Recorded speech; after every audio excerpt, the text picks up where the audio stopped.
आपके जीवन के महान दान में से एक है रक्तदान।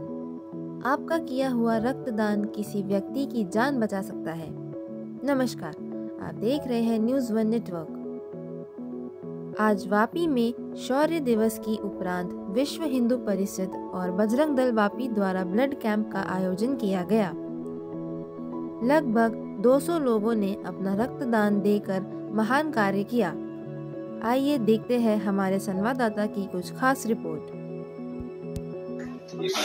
नमस्कार, मेरा नाम आरती सिंह है और आज हम लायंस क्लब के हॉस्पिटल में यहाँ पे उपस्थित हैं, जहाँ पे बजरंग दल और विश्व हिंदू परिषद ने मिल करके ये तीसरा साल इनका है जो कि ब्लड डोनेशन का कैंप रखा हुआ है। पिछले 3 साल से लगातार ये लोग बहुत बढ़िया यहाँ पे काम कर रहे हैं, जहाँ पे लगभग 250 से 300 यूनिट्स कलेक्ट होते हैं। आज हम सभी जानते हैं, पूरे भारतवर्ष के हर एक नागरिक को पता है कि रक्तदान एक महादान होता है और ये जो कार्य इन लोगों ने किया हुआ है वो अपने आप में ये दर्शाता है कि इनके अंदर देशवासियों के लिए और जो लोग हैं, जो आज हमारे ब्लड कितनी ज़रूरत जिसकी है, जिसके बिना ज़िंदगी जो जीव है रोज़मर्रा की लोगों की, उससे जान बचाने की हमारे काम आता है। तो आज हमारे बीच उपस्थित हैं दिल्ली से हमारे बीच बजरंग दल मांगड़ा जी, जो कि सर आपका नाम? बजरंग बागड़ा महामंत्री जी। आप पिछले 3 साल से इस विश्व हिंदू परिषद से जुड़े हुए हैं, तो सर आपने अपने 3 साल के कार्यकाल में आपको क्या ऐसा खास इस विश्व हिंदू परिषद की जो ये बनी हुई है संस्था इसमें दिखाई दिया जिसके कि आप इतने समर्पित हो गए हैं, आपने अपना तन मन धन इसके ऊपर न्यौछावर किया है? तो सर हम जानना चाहेंगे। जो भी व्यक्ति राष्ट्र के प्रति अपना भाव रखता है, तो भारत के प्रति जो भाव रखता है वो जानता है कि भारत का वर्तमान और भविष्य हिंदू समाज के वर्तमान और भविष्य से जुड़ा हुआ है जी। हिंदू समाज संगठित है, सुरक्षित है, तो भारत भी सुरक्षित है। और हिंदू समाज बिखरा और किसी प्रकार की चुनौतियां आई तो भारत भी उन सब चुनौतियों का सामना करेगा। इसलिए हिंदू समाज को संगठित करने के निमित्त विभिन्न प्रकार के कार्यक्रम चलते हैं। ये जो आपने आज का कार्यक्रम देखा, रक्तदान शिविर का कार्यक्रम, बजरंग दल जो हमारी युवा शाखा है विश्व हिंदू परिषद की, वो प्रति वर्ष पूरे भारतवर्ष में ये इसी प्रकार के सेवा कार्यों के तहत विभिन्न कार्यक्रम करता है। तो एक रक्तदान शिविर भी है, लेकिन आज के दिन का एक महत्व भी है कि बजरंग दल के लिए शौर्य दिवस है। शौर्य दिवस है आज का। आज ही के दिन अयोध्या में हिंदू समाज पर एक कलंक का ढांचा था, मस्जिद के नाम से एक वह ढांचा खड़ा कर दिया गया था जो हिंदू समाज के लिए एक कलंक था कि प्रभु श्री राम के जन्म स्थान के ऊपर बने हुए मंदिर को ध्वस्त करके वो ढांचा खड़ा किया गया था। और आज का वो दिन है जिस दिन बजरंग दल और विश्व हिंदू परिषद और पूरे संपूर्ण हिंदू समाज ने कार सेवा करके उस कलंक को मिटा दिया था। तो उस शौर्य दिवस की याद में बजरंग दल जो क्योंकि त्याग करता है, समर्पण करता है, वर्ष भर विभिन्न प्रकार के कार्यक्रमों से हिंदू समाज की सेवा करता है, तो अपने शौर्य का जो एक दिवस था उसके स्मरण में ये दिवस में ब्लड डोनेशन कैंप का आयोजन पूरे भारतवर्ष में रक्तदान शिविर चलाए जाते हैं। अनेक प्रकार के सेवा कार्य विश्व हिंदू परिषद करती है, शिक्षा के क्षेत्र में, स्वास्थ्य के क्षेत्र में, विमेन एम्पावरमेंट में, सेल्फ एम्प्लॉयमेंट में और स्किल डेवलपमेंट में। तो विभिन्न प्रकार के सेवा कार्यों में लगभग 6000 से ऊपर सेवा कार्य पूरे भारतवर्ष में चलते हैं। रक्तदान उस कार्यक्रम में नहीं आता क्योंकि यह उपक्रम है, यह वर्ष भर नहीं चलता। कभी कभी जो होता है उसको हमें सेवा कार्य नहीं कहते, वो सेवा उपक्रम है। इस प्रकार के उपक्रम तो लाखों होते हैं, तो 6200 तो जो प्रतिदिन सेवा कार्य चलते हैं।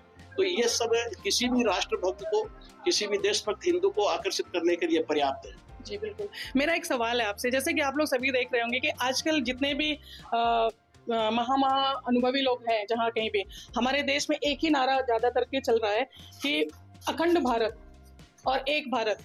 तो विश्व हिंदू परिषद को तरफ से आप इसको किस तरह से देश को देखना चाहिए? अखंड भारत का जो सपना है, जो सारे जितने भी हमारे देशवासी हैं, सारे जो बड़े बुजुर्ग या बच्चे, हर कोई ये सबके जबान पे है कि हमारा जो है विश्व गुरु, हमारा देश विश्व गुरु बनेगा और हमारा देश अखंड भारत बनेगा।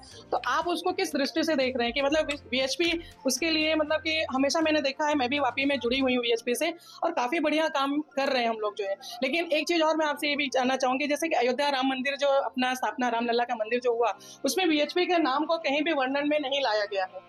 तो उसकी क्या वजह हो सकती है? मतलब उसको एक पॉलिटिक एजेंडा बना दिया गया, या फिर जो हम लोग जो मेहनत करके, जो सारे मिल करके जो संगठन को बनाए हैं, जो संगठन हमेशा तत्पर रह के कार्य करती है, तो उसको किस तरह से जोड़ा जाता है? जो संगठन लोग हैं उनका नाम क्यों पीछे हट जाता है, कार्यकर्ताओं का नाम पीछे हट जाता है, और जो लोग इसके लिए समर्पित हैं, जो कि जमीनी धरा से जुड़े हुए हैं, तो पॉलिटिक्स एजेंडा वहाँ कहाँ से आके कि सिर्फ जो ये राम मंदिर बना है, तो उसको ना तो मुझे लगता है कि बीजेपी सरकार ने अकेले मिलकर बनाया है, और ना ही किसी मतलब हमारे जो माननीय प्रधानमंत्री जी हैं, क्योंकि देश और जनता जब मिलती है तभी सबका एकजुट हो करके और इस तरीके का निर्णय लेकर के इस तरीके का सपना जो सारा संसार सारा विश्व देखता है, वो परिणाम हमारे सामने रामलला मंदिर जो 500 साल से बाद हमारा जो सभी का कितने लोगों ने अपने जान की कुर्बानियां दी हैं, सभी कुछ किया है, तो वो सिर्फ एक पॉलिटिक एजेंडा में क्यों रह गया है?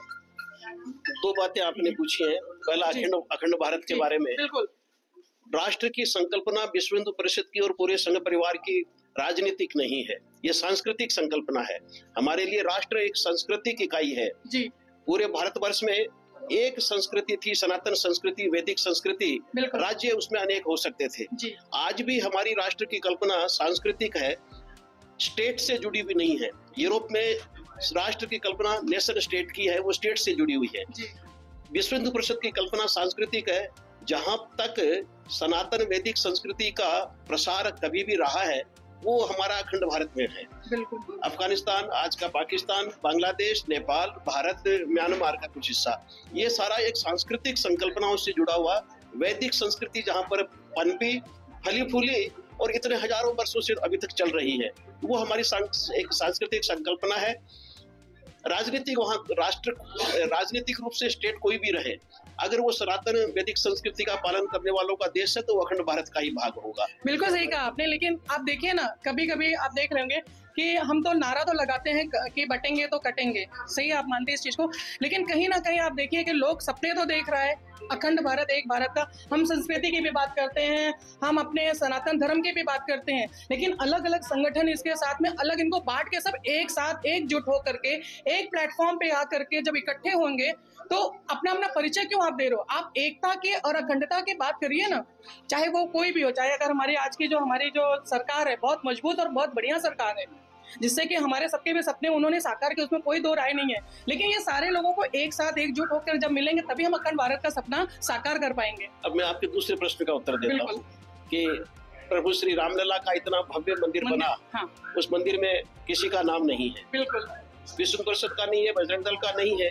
परंतु मंदिर तो प्रभु राम का है बिल्कुल। उसमें प्रभु राम के अलावा किसी का नाम होना भी नहीं चाहिए। विश्व हिंदू परिषद, बजरंग दल या संघ परिवार या अन्य कोई भी संगठन या अकेले विश्व हिंदू परिषद के बस की बात नहीं थी कि यहाँ पर इस प्रकार का संघर्ष करके मंदिर बना दिया जाए। ये पूरा हिंदू समाज इसके लिए उठ खड़ा हुआ, हिंदू समाज का आशीर्वाद था।